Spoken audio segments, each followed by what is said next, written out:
Sikandarpur Ballia Uttar Pradesh.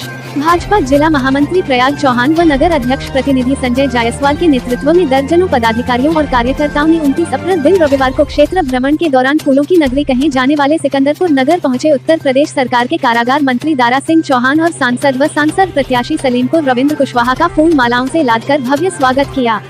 Bus stand चौराहे पर पहले से मौजूद सैकड़ों कार्यकर्ताओं ने ढोल नगाड़े के बीच कारागार मंत्री व भाजपा प्रत्याशी को फूल मालाओं से लाद दिया। इस दौरान उन्होंने सिकंदरपुर चौराहे पर जगन्नाथ चौधरी की मूर्ति पर माल्यार्पण किया। वहीं नगर चेयरमैन प्रतिनिधि संजय जायसवाल के आवास पर मौजूद कार्यकर्ताओं को संबोधित करते हुए कारागार मंत्री ने कहा कि पूरे देश में मोदी के नाम की सुनामी चल रही है।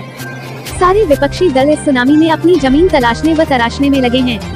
कहा कि केंद्र व राज्य सरकार द्वारा चलाए जा रहे विभिन्न जन कल्याणकारी योजनाओं से पूरे देश की जनता लाभान्वित हो रही है। तीसरी बार प्रधानमंत्री बनने जा रहे नरेंद्र मोदी के नेतृत्व में एनडीए अब की बार 400 पार के नारे को चरितार्थ करेगी। इसके पूर्व टंडवा, एकेल, दकिनगंज, लखनापार, भांटी, नगरा मोड़ पर कार्यकर्ताओं ने स्वागत किया।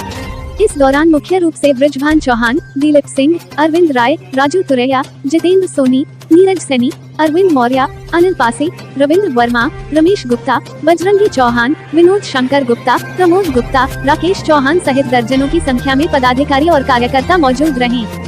रिपोर्ट विनोद कुमार गुप्ता।